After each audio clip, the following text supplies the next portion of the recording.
As mentioned in the intro, I have a printer that I've been running for years, and it died on me. This was a Canon Pixma Pro 9000 Mark II. It was a truly incredible printer.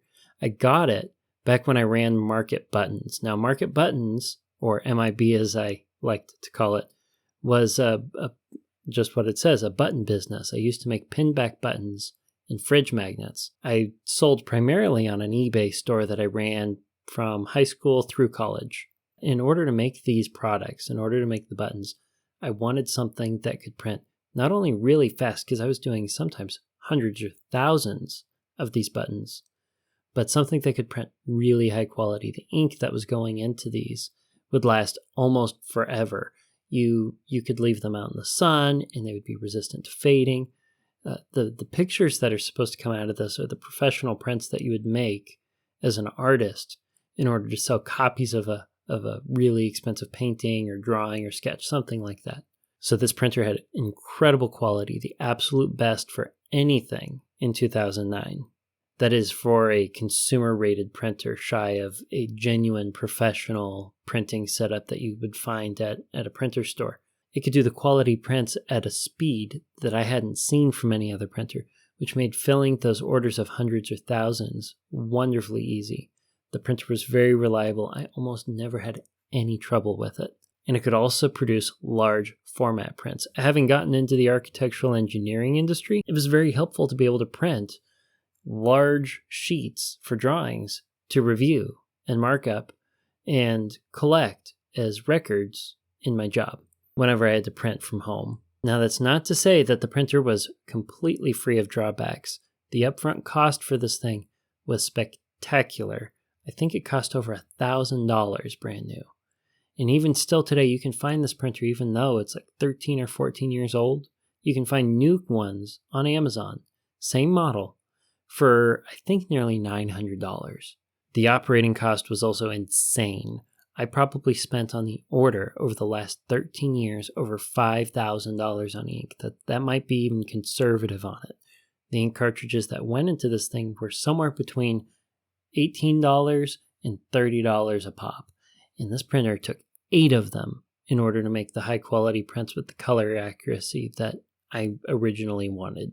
And those ink cartridges were relatively small. So I was replacing them 1 or 2 a month on average. When I had high volume jobs, for example, when I was printing the save the dates or the invitations for my wedding, I think I went into the store, the office store for ink, 7 times in the span of 3 days, to the point the employees started making fun of me for not going in and grabbing all the ink I needed on round 1 and continually running out.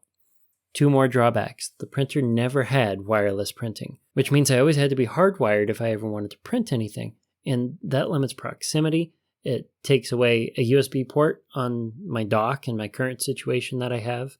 And lastly, it never printed double-sided. If you wanted to print double-sided, you'd have to print everything for all the odd number pages, collect those, flip it over, make sure you're printing in the right order, make sure you didn't spin it around, and then print all the even pages. And this became all the more inconvenient when I started printing workbooks for the workshops that I do for HopeFilled Financial Coaching. And over the last few months, I had been thinking about replacing the printer for all of these trade-offs that I just listed. The big ones were the operating cost and the not printing double-sided. I don't do near as many beautiful photos as I used to do. I do still like to print family photos, and printing high-quality family photos that I can put into scrapbooks and memory books and baby books, that still matters a lot to me. But I didn't require the quality that this printer was able to produce in order to meet that want that I had. And because it wasn't broke and I was still getting good use out of it, I was putting up with the fact that it didn't do double-sided and that it cost a lot to run. I was just going to keep going until the printer died, which is what happened last week. Last week I went to reprint the photo that I have of Amanda sitting on my desk. When I go to print it, I hit print and it doesn't work. I get an error code. The printer starts blinking green and yellow, alternating back and forth. And it does it for a total of 10 flashes, 10 green, 10 yellow. Well, I look up the error code and it's just a general error code that says, hey, your printer needs maintenance. So I jump onto Google and I'm like, okay, I need someone who fixes printers. I can't find a single soul in the city where I live. I couldn't find anyone. I could only find cell phone repair places. So I go to Canon. Surely they would be able to do a mail-in repair thing where they send me a box, I mail in the printer, they take care of it. I mean, this thing was expensive. However, it was also old, and Canon has discontinued their support to repair this printer. So what am I going to do? I took the printer apart, and I cleaned the print head. I fiddled around with it to try to see if there was anything wrong I could find. There was a great deal of ink buildup in certain areas for the last 13 years of use. Heavy use at that, but despite my best efforts for what I was comfortable trying to do to fix the printer, I could not get it to fire back up and work without throwing up that error code after restarting. So now my hand has been forced. It's time to get a new printer, especially since Amanda and I just recently updated our wills. We needed to print them so that we could get them notarized and have the witnesses sign them. Not wanting to put that off, I wanted to replace the printer quickly, but I also wanted to do a frugal job with the purchase. Let's recall, frugality is the intentional practice of prudent economy. And for this example, let's focus on prudent economy. I needed to do research on printers to make sure that I was finding something that was going to be reliable, something that wasn't going to put me at an undue risk. And in my effort to be economical with the printer purchase, I needed to know everything that I wanted in the dream printer so that I could compare it against the printers that were out there and see if the 80-20 rule holds true here. If you haven't heard episode 4 of the podcast, I talk about how the 80-20 rule applies to being economical in frugality, maximizing the happiness per dollar that you spend, save, or give. The 80-20 rule states that if you get 80% of your wants, 80% of the utility that you want to get out of something, well, it'll cost you 20% of something that has everything you want, the dream printer, if you will. So I did some research and read some reviews, so I didn't buy something that was garbage, so I could be prudent. And so I could understand the trade-offs between existing printers that caught my interest. I also listed all of the wants that I had in a dream printer. I also considered some of the functions of the printer to be wants. These are simple base functions for a printer. I needed it to print documents. I also needed it to print on multimedia so I could do stickers that go on the covers for my workshop workbooks. I considered photo printing a need, and I also considered an affordable upfront cost to be a need, as we didn't have this in the budget. This was going to come out of cash flowing through an emergency budget meeting where we rearranged everything and took away from some of the other categories we had this month. So what were some of my other ones? I wanted really high quality. I didn't want family photos to come out fuzzy, and I wanted the colors to be accurate enough to not look uncanny when I print something with skin tones. I really wanted double-sided printing. Lower ink cost and higher capacity would be stellar. Large format printing would be nice. Speed would help me be more efficient with my time when I'm doing a big print job.